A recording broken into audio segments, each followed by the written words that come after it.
తాకట్లో ఉన్న బంగారాన్ని విడిపించి ఆ రోజున మార్కెట్ ధర కట్టి మిగిలిన డబ్బును మీకు అందిస్తుంది కొమ్మూరి గోల్డ్.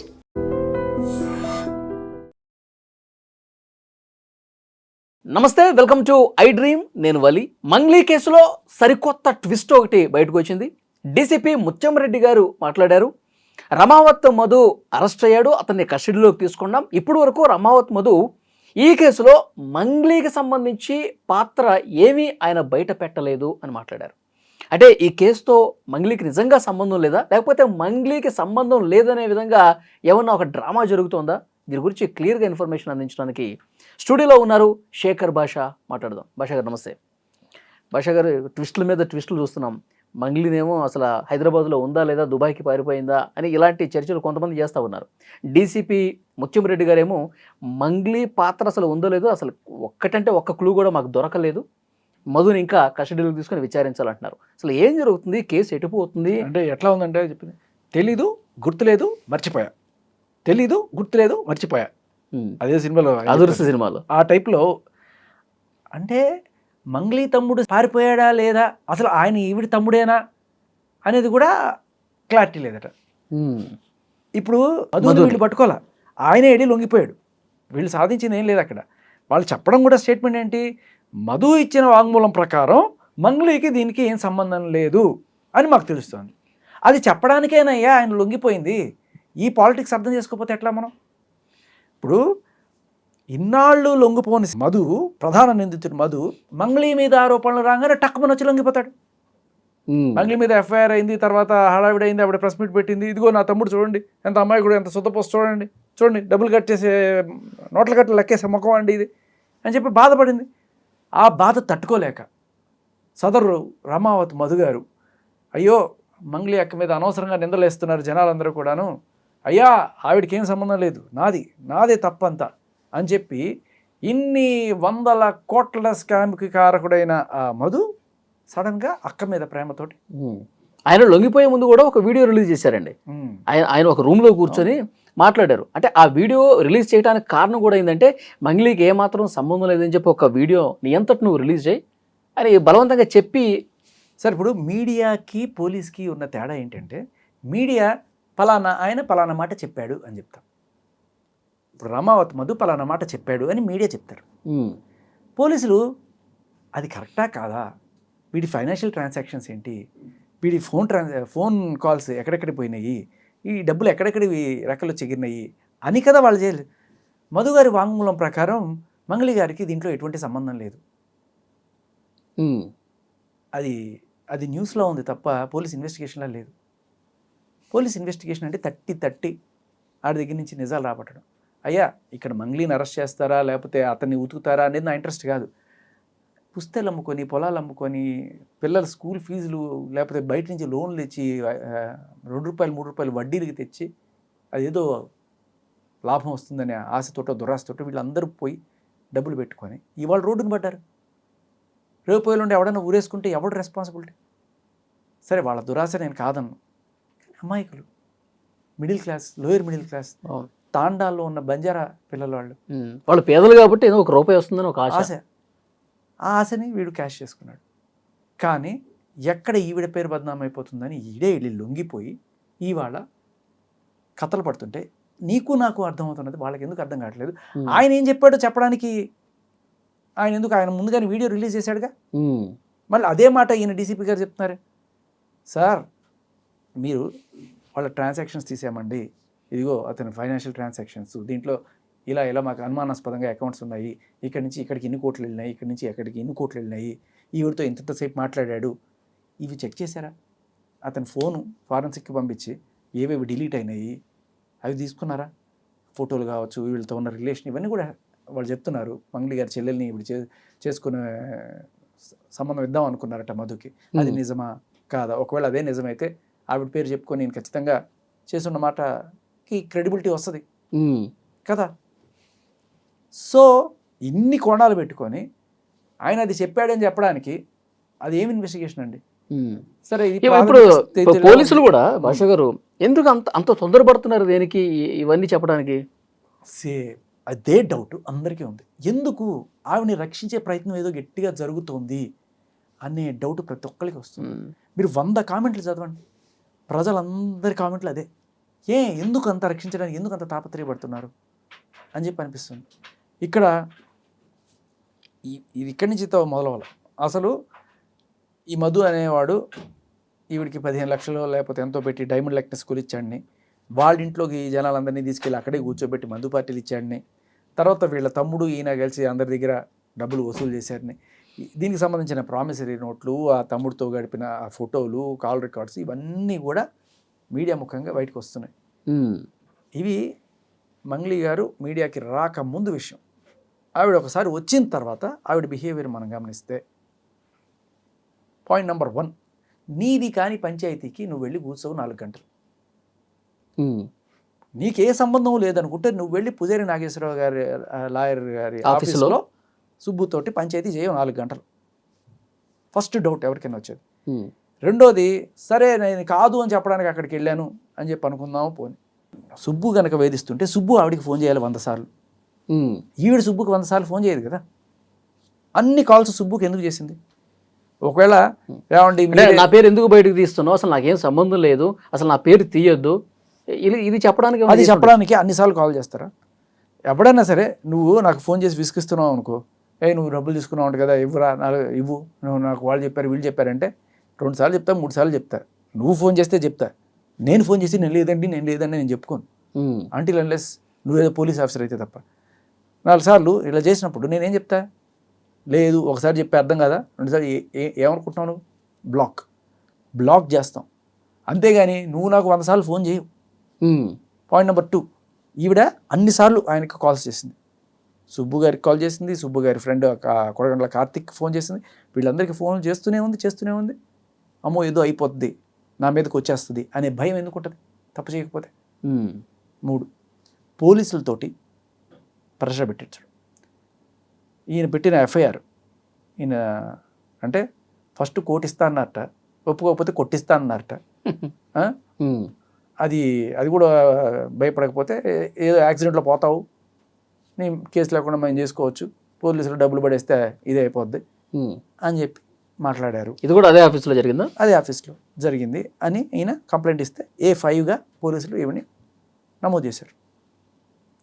అలా చేసిన పోలీసులు ఆ నెక్స్ట్ రోజు ఈవిడ సజ్జనర్ గారిని కలవడం, ఆ ఫోటో పెట్టడం, వెంటనే ఈ సుబ్బు గారికి తగిన సన్మానం పోలీస్ స్టేషన్లో జరగడం, ఇవన్నీ మనం చూసాం. అప్పటిదాకా ఒక టోన్లో మాట్లాడిన పోలీసులు సుబ్బు గారితో ఆ నెక్స్ట్ రోజు టోన్ మారిపోయింది. ఆ బాధితులందరూ ఎవరైతే రోడ్డును పడి పోలీస్ స్టేషన్కి వస్తే వాళ్ళందరికీ డ్రంక్ చెకింగ్ చేస్తూ ఉంటారు.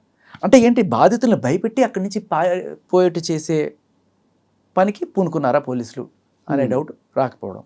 సో మంగ్లీ గారు పోలీస్ సిస్టమ్ ద్వారా బాధితులను చెదరగొట్టే ప్రయత్నం చేశారు. ఒక పక్క, ఇంకో పక్క నేను బాధితుల పక్షాన్ని నిలబడతానండి. నిజంగా నువ్వు బాధితుల పక్షాన్ని నిలబడేటైతే నువ్వేం చేస్తావు? ఏ ఇంట్లో అయితే పార్టీకి పిలిచి వాళ్ళందరినీ చేశారు, ఎందుకు ఆవిడ ఇంట్లో పార్టీ ఇచ్చారంటే ఆవిడ ఉండదంట ఆ ఇంట్లో, అప్పుడప్పుడు వచ్చి మేకప్లో అవి చేసుకుని వెళ్తూ ఉంటుందంట ఈ షూట్స్ కోసం. మిగతా టైంలో అంతా ఖాళీగా ఉంటుంది కాబట్టి వాళ్ళందరూ వచ్చి ఆ రోజున నా తాళాలు తీసుకుని వెళ్ళి పార్టీ చేసుకున్నారు. మరి ఇప్పుడు ఏ బిడ్డలైతే, ఏ బంజారా బిడ్డలు, ఏ తాండా బిడ్డలు అయితే రోడ్డును పడ్డారో వాళ్ళు 3 రోజులకు ఒకసారి స్నానం చేస్తూ బట్టలు కూడా అవే ఉతుక్కొని మళ్ళీ వేసుకుంటూ చెప్పులు లేకుండా రోడ్డును తిరుగుతున్నా మీ బంజారా బిడ్డ, నేను బంజారా బిడ్డ అని చెప్పుకుంటున్నావే, వీళ్ళు బంజారా బిడ్డలని నీకు గుర్తురాట్లేదా? బంజారా బిడ్డలకి నేను న్యాయం చేస్తా అనే కోణంలో ఎక్కడ మనకి వాళ్ళకి ఈవిడ సపోర్ట్ అందిస్తున్నట్టు కనబడకపోగా, ఈ బంజారా బిడ్డ అనే మన బంజారా హిల్స్ బిడ్డ ఆవిడ ఎంత చక్కగా ఆ బంజారా బిడ్డ అనే పదాన్ని రాజకీయానికి వాడుకుంటుంది గమనించండి. ఇప్పుడు బంజారా బిడ్డలు అంటే వాళ్ళకి రిజర్వేషన్స్లో కావచ్చు, వాళ్ళకి ఎందుకు మనం అంత ప్రిఫరెన్స్ ఇస్తామంటే పేదవాళ్ళు, వాళ్ళు బాగుపడాలి అని. ఈవిడికి 10 లక్షలు 15 లక్షలు తీసుకుని ఈవిడ పేద, ఈవిడికి బంజారా బిడ్డ రాజకీయం ఎలా పనిచేస్తుంది? కాదు కదా. ఈవిడ బంజారా హిల్స్ బిడ్డ, బంజారా బిడ్డ కాదు. కానీ అవసరం వచ్చింది కాబట్టి ఆ కార్డు బయటికి తీస్తాం, అయ్యో నేను బంజారా బిడ్డని. తర్వాత ఆడబిడ్డనండి అంటే ఆడబిడ్డకు ఒక న్యాయం. నువ్వు ఆడబిడ్డే, ఈడబిడ్డ కాదు నిజం చెప్పాలంటే. ఆంధ్రాలో అనంతపూర్లో గుత్తి అనే ప్లేస్ దగ్గర ఉన్న తాండా మీది, అక్కడి నుంచి ఇక్కడికి వచ్చి ఇక్కడ V6 ఆ ఛానల్స్లో తెలంగాణ యాస నేర్చుకొని అక్కడి నుంచి ఆ పాటలు పాడి చేసుకొని తెలంగాణ ప్రజలు నువ్వు మా బిడ్డే అన్నంత నెత్తిన పెట్టుకున్నారు. గద్ర వాట్స్ కూడా పాటించారు నిన్ను, ఇంత చేశారు. సో నువ్వు బంజారా బిడ్డ కాదు, బంజారా హిల్స్ బిడ్డ, ఆడబిడ్డ అంటే ఆడబిడ్డే, ఏడబిడ్డ కాదు. కానీ ఈ రెండు రాజకీయాలు చేసుకుంటూ చక్కగా ముందుకెళ్దాం అనుకున్నావు. జనాలు నీ రాజకీయాలు నమ్మల. ఓకే, నెక్స్ట్ 4వ పాయింట్, బంజారా ఆడబిడ్డ అయిపోయిన తర్వాత శ్రీముఖి బిగ్ బాస్, సంబంధం లేని విషయం. అయ్యా ఎవరు ఎంత తీసుకున్నారు, ఎలా తీసుకున్నారు, నాకేమన్నా తెలుసా, నేనేమన్నా చేయగలనా, ఇది ఉండాలి తప్ప. సుబ్బు రాత్రిపూట కల్లో ఏమైనా ఊహించుకుంటాడు, సుబ్బు ఏ కలర్ బన్నీ వేసుకుంటాడు, సుబ్బు ఎక్కడికి పోదాం అనుకుంటాడు, మనకెందుకు? అసలు కేసుకి ఏమన్నా సంబంధం? ఏమీ సంబంధం లేదు. సో ఇవన్నీ చూస్తే ఎవరికైనా ఏమనిపిస్తుంది, నరమానవుడికి ఎవరికన్నా సరే, ఈవిడ పాయింట్ మాట్లాడకుండా she is beating around the bush. అంటే కాసేపు బంజారా బిడ్డ ఆడబిడ్డ అంటది, కాసేపు సుబ్బు బిగ్ బాస్ కోసం లేకపోతే శ్రీముఖ్ కోసం అంటాడు. పొంతన లేని విషయాలు మాట్లాడుతుంది. మీరు ఏదో ఒక వీడియోలో చూశానండి, 2018 అనుకుంటా. అప్పట్లో నేను బాంబేలో India West Indies match international series జరుగుతుంది, దాని కామెంటరీ చెప్పాను.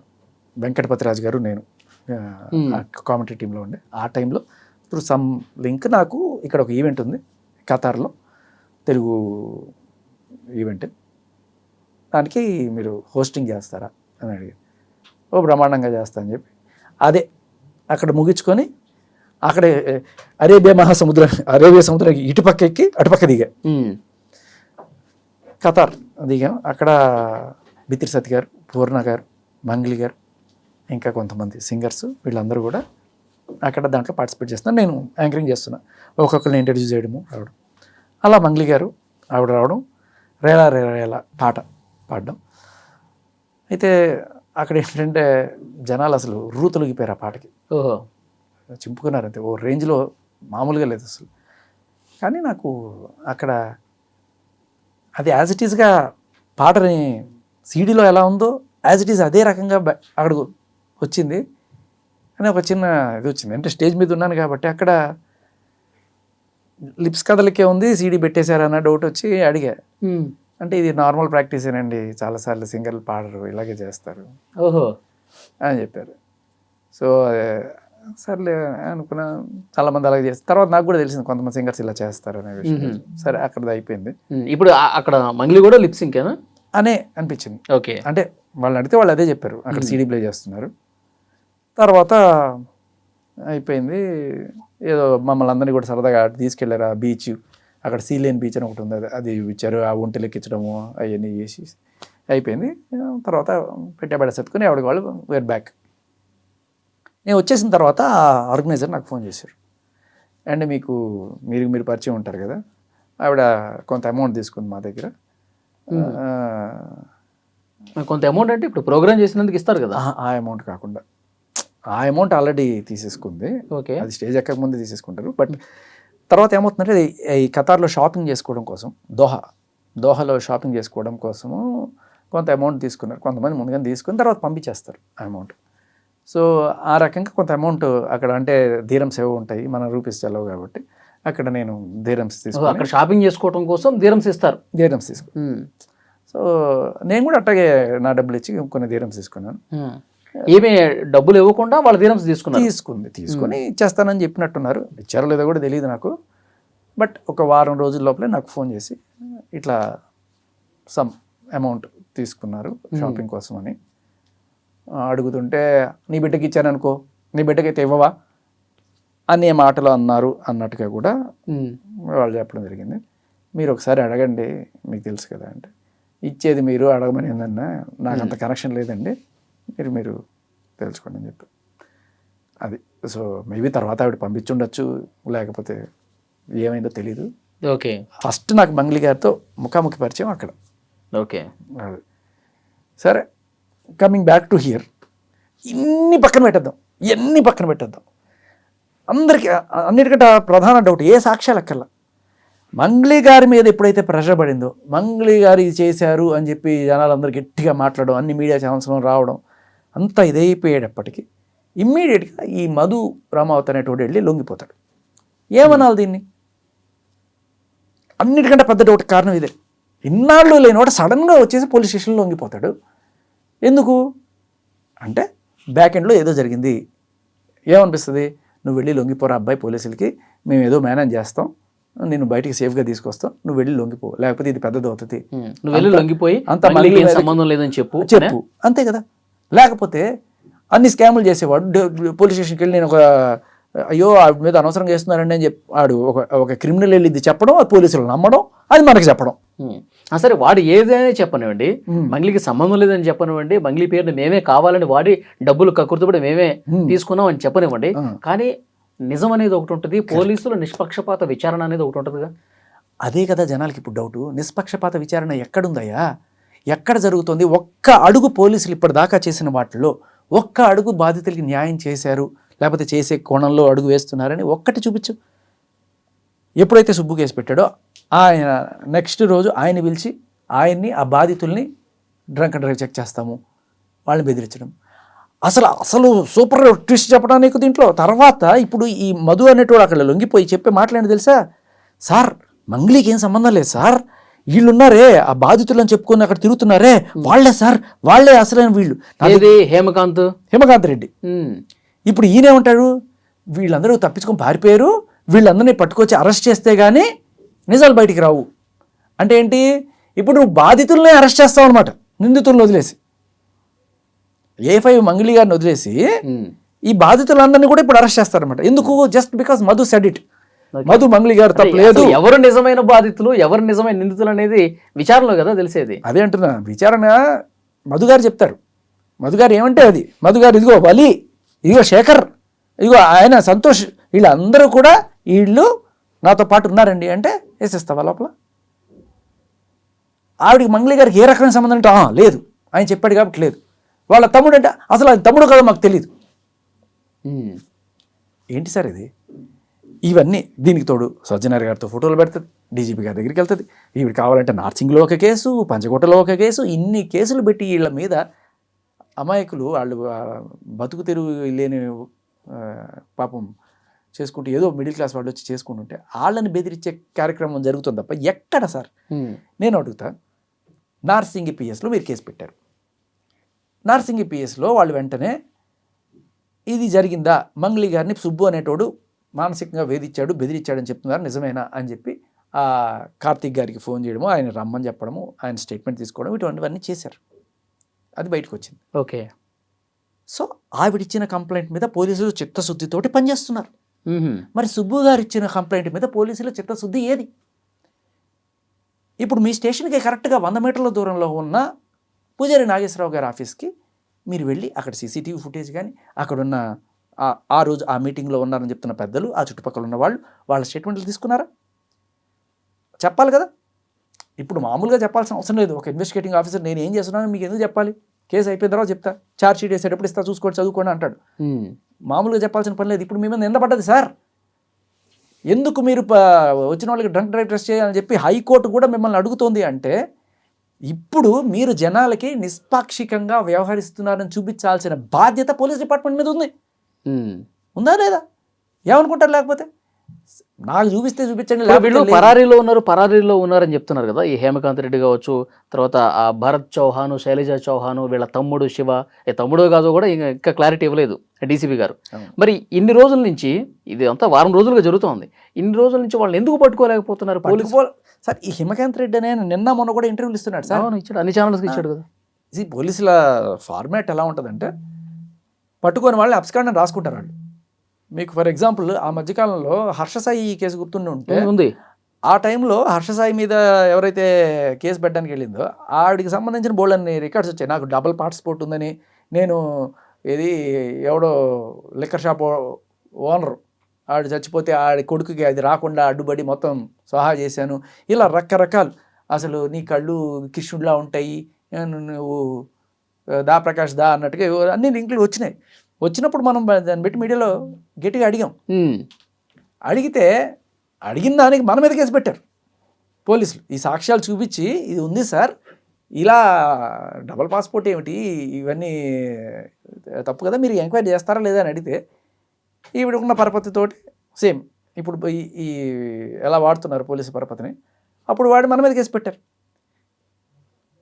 కేసు పెట్టి నేను ఇట్లాగే ఇంటర్వ్యూలు ఇస్తూనే ఉన్నా, నా పేరు అక్కడ పెట్టేసి ఒక 50 మంది 100 పేర్లో పెట్టాలండి, మీడియా అందరి పేర్లు. మొన్న అనసూయ పెట్టల ఒక 70 మందిని అలా పెట్టి అందులో ఏదో ఒక ప్రముఖ స్థానంలో నన్ను పెట్టి A4 A5 పెట్టి అబ్స్కాండ్ అని రాసుకుంటారు అన్నమాట వీళ్ళు ఫస్ట్. వాళ్ళ పద్ధతి అది, ఓకే, పోలీస్ మోడస్ ఆపరండి అది. సో అంతమంది వాళ్ళు రాశారన్నంత మాత్రం వాళ్ళు తప్పించుకొని పారిపోయినట్టు కూడా కాదు. కానీ ఇక్కడ పోలీసులకి చిత్తశుద్ధితోటి వ్యవహరిస్తున్నారు అనే విషయం జనానికి ఎక్కడ తెలుస్తుంది? ఇలా అయితే డిపార్ట్మెంట్ మీద నమ్మకం ఎక్కడ ఉంటుంది ప్రజలకి? ఓకే, వందల వేల మంది రోడ్డున పడ్డారు సార్. వాళ్ళకి న్యాయం చేయమని చెప్పి అడుగుతుంటే వాళ్ళ పక్షాన మీడియా ప్రజలు అందరూ గళమెత్తి మాట్లాడుతుంటే, గళమెత్తి అంటే రోడ్డు మీదకి రాకర్లా, ఇప్పుడు ఏ ఛానల్ అయినా తీసుకో దాని కింద కామెంట్స్ చూడు. అలా ఉన్నప్పుడు ఏం చేస్తున్నారు పోలీస్ వ్యవస్థ? ఆవిడకి ఏం సంబంధం లేదండి, ఆవిడ తమ్ముడికి ఏం సంబంధం లేదండి, మధు గారు చెప్పారండి కాబట్టి ఆ హిమకాంత్ రెడ్డి దొంగండి, వాడిని పట్టుకుంటే మాకు తెలుస్తాయండి. బాధితుడిని ముద్దాయం చేసి నిందితుడిని చేసి వాళ్ళని భయపెట్టి భయభ్రాంతులు చేసి తరిమేసే ప్రయత్నం జరుగుతుంది ఇక్కడ. ఓకే, ఇప్పుడు సజ్జనార్ గారిని మంగ్లీ కలిసిన తర్వాత మొత్తం పిక్చర్ మారిపోయింది అని చెప్పేసి అంటున్నారు. అంటే సజ్జనార్ గారే మంగ్లీ పక్షాన ఉన్నారని చెప్పి ఈ కింద ఉన్న పోలీసులందరూ కూడా భావిస్తున్నారా ఏంటి? నమ్మచ్చు. ఇప్పుడు ఎందుకంటే సజ్జనార్ గారు డైరెక్ట్గా ఫోన్ చేయక్కర్లా. అమ్మో పెద్ద ఆయనతో ఫోటో ఉందంటే మేబీ ఆయన ఈ ఫ్యాన్ ఏమో, మంగ్లీ గారి పాటలు అంటే చాలామందికి ఇష్టం. ఆ కోణంలో ఎందుకు మనకు వచ్చిన గోల, ఏదైనా అయితే ఆయన మనకి ముట్టికాయలు వేస్తారు, లేకపోతే ట్రాన్స్ఫర్లు అవుతాయి, ఏదో జరుగుతాయి, ఎందుకు వచ్చిన గోల, మనం బ్రీత్ అనలైజర్ చేద్దాం. ఏమో అదే డౌట్. క్రానాలజీ ఆఫ్ ఈవెంట్స్ అంటే దీని తర్వాత ఇది, దీని తర్వాత ఇది జరుపుకుంటూ వచ్చాయి. ఆయనతో ఫోటో దిగడం, వెంటనే బ్రీత్ అనలైజర్ టెస్ట్ చేయడం, తర్వాత వీడు మీటింగ్ పెట్టడం, నేను ఆడబిడ్డని బంజారా బిడ్డని అని చెప్పి ఆడవడం, ఆ తర్వాత బంజారా నాయకులు రావడం, మంగళికి మేమన్నా ఉండడం, తర్వాత వెంటనే మధు రావడం, ఆయన సరెండర్ అయిపోవడం, ఇవన్నీ చూస్తుంటే ఎంత చక్కగా. ఇప్పుడు డీసీపీ గారు తర్వాత వెంటనే డీసీపీ గారు రావడం, ఆవిడకి ఏం సంబంధం లేదు, మధు గారు చెప్పిన దాని ప్రకారం ఆయన ఏం చెప్తాడు, ఆయన తప్పించడానికే వచ్చాడయ్యా, ఆయన తప్పించడానికే వచ్చాడనే విషయం ప్రపంచానికి అంతా తెలిసే, మీకు తెలియకపోవడం ఏంటి? సో బాధితులు కూడా ఎవరన్నా మీ దగ్గర ఏదన్నా ఎవిడెన్స్ ఉంటే తప్పకుండా నన్ను కలవచ్చు, దాన్ని బట్టి మేము యాక్షన్ తీసుకుంటామని కూడా చెప్తున్నాడు డీసీపీ. మరి నమ్మచ్చంటారు? ఎక్కడ సార్ ఇప్పుడు సజ్జనార్ గారు లాంటి వాళ్ళు మంగళి గారిని కలిసారు, కానీ ఎక్కడ ఒక అభాగ్యురాలైన పుస్తులు అమ్ముకొని తాకట్టు పెట్టుకున్న అమ్మాయి రోజు తిరుగుతుంది పంచుగుట్ట పోలీస్ స్టేషన్లో, అటువంటి వాళ్ళని ఎక్కడ కలవలేదే. ఇప్పుడు మిమ్మల్ని డైరెక్ట్గా ఒక మాట అడుగుతా, తక్కువని చెప్పాలి వాళ్ళు. చెప్పండి, అడగండి. హైదరాబాదు సైబరాబాద్ కమిషనర్ ఎవరు చెప్పండి? Police commissioner. Cyberabad police commissioner ఎవరు? టక్కును గుర్తు రావట్లా. హైదరాబాద్ కమిషనర్ ఎవరు? సజ్జనార్ గారు. టక్కుమని గుర్తొస్తుంది. ఎందుకని? ఆయన స్పెషలిస్ట్ కదా, ఆల్ ద టైమ్ మీడియాలో, న్యూస్లో, సెలబ్రిటీస్తో కదా కనిపించట్లే కదా. నేను అదే అడుగుతున్నా, ఎవరికైనా సరే ఇవాళ అడగండి, 100 మందిని పిలిచి టక్కుమని, కొంతమందికి తెలుస్తుంది రెగ్యులర్గా క్రైమ్ రిపోర్టింగ్లోనూ ఉన్న వాళ్ళకి తెలుస్తుంది, కొంత చూసుకునేవాళ్ళు. బట్ జనరల్గా టక్కుమని అడిగితే అన్నిటికీ సజ్జనారే. సైబరాబాద్లో ఉండేవాళ్ళు కూడా సజ్జనారే అనుకుంటుంటారు పాపం. విషయం ఏంటంటే, ఇంకొక డౌట్ తావేంటంటే, మంగ్లీ గారి ఏరియా ఏంటి? Narsingi PS which comes under Cyberabad. దానికి సజ్జనార్ గారు కాదు, ఆయన జ్యూరిస్డిక్షన్ కాదు. మరి అందుకనే ఆ నెక్స్ట్ రోజు వచ్చి పంజగుట్ట పిఎస్లో కేసు పెట్టారు. ఆయన పరపతి ఇక్కడ పనిచేస్తుంది కాబట్టి ఇక్కడ నెక్స్ట్ రోజు వచ్చి అందుకు కేసు పెట్టారని డౌట్లు కూడా వస్తున్నాయి. ఇది కూడా కొంచెం డౌట్, అనుమానం ఎక్కువైంది. లేకపోతే నార్సింగ్లో కేసు పెట్టారు, మళ్ళీ ఇక్కడ కేసు పెట్టారు, ఎన్ని చోట్ల కేసులు పెడతారు? ఓకే, సో ఫైనల్గా మంగ్లీ గారి పేరు ఇక రాదంటారు ఈ కేసులో. అదే ఇప్పుడు ఇన్ని చూస్తున్నప్పుడు ఒక సగటు మీడియా పర్సన్గా, లేకపోతే సగటు పౌరుడిగా ఎవరికైనా సరే ఏమనిపిస్తుంది? సర్లే పోలీసులు ఏదో ఆవిడ సేఫ్ గార్డ్ చేయడానికి ట్రై చేస్తున్నారనే అనిపిస్తుంది తప్ప ఎక్కడా కూడా బాధితుల కోసం తీసుకున్న ఒక్క అడుగు కనిపించట్లేదు. సో ఇక్కడ ఇది పోలీసుల దగ్గర జరిగే పని కాదు. గవర్నమెంట్ చొరవ తీసుకొని, ఆంధ్ర గవర్నమెంట్, తెలంగాణ గవర్నమెంట్ రెండు చోట్ల కూడా జరిగినాయి కాబట్టి, అక్కడే కాకుండా కర్ణాటకలో కూడా జరిగాయి. ఇంత పెద్ద రాకెట్కి మీరు ఒక సిట్ లాంటిది ఏదైనా వేసి దీన్ని దర్యాప్తు చేయించాలి, నిష్పాక్షికంగా దర్యాప్తు జరగాలి. అండ్ ఇంకొకటి, అనవసరమైన అత్యుత్సాహాలు ప్రదర్శించి ఇటువంటి ఫోటోలు ఇవ్వడాలు, లేకపోతే ఇటువంటి అంటే అక్యూజ్డ్ కేసుని ఇన్ఫ్లుయెన్స్ చేసే రకంగా ఉండకూడదు. మంగ్లీకి ఏం సంబంధం లేదు అంటే A5గా ఎందుకు పెట్టారు ఆవిడ్ని? సో ఆవిడ అంటే ఆ కేసు ఇది కాకపోయినా ఆవిడ బెదిరించిన నేపథ్యం రిజిస్టర్ అయింది అక్కడ. ఎందుకు బెదిరించారు అంటే ఎందుకు ఇన్ని కోట్లు ఇన్వాల్వ్ అయినాయి కాబట్టి. మరి ఆవిడకి ఉన్నా లేకపోతే ఆవిడ ఫ్యామిలీలో వాళ్ళు ఇన్వాల్వ్ అయినారు, వాళ్ళని కాపాడాలనుకునే నేపథ్యంలో అయినా సరే బెదిరించింది అనే కోణంలోనే కదా ఎఫ్ఐఆర్ నమోదు అయింది. ఇంకా ఏంటంటే ఇంకా నిజాయితీగా కొంతమంది చెప్పేది ఏంటంటే సరే ఆమెను తప్పించాలనుకుంటున్నారా, తప్పించేయండి, ఏదైనా జరగనండి, కానీ ఇక్కడ రోడ్ల మీదకి వచ్చినటువంటి బాధితులు కానీ న్యాయం చేయండి ఫైనల్గా కోరుకునేది. అంతే అంతే. చూద్దాం సార్ ఏం జరగబోతుంది కేసులో. Thank you. And for more videos, Please subscribe to iDream. Please subscribe to iDream. Please subscribe iDream. And please subscribe to iDream. For more videos, subscribe to iDream. please like, share and subscribe to the channel. Congratulations, iDream. Subscribe to iDream. Subscribe to iDream.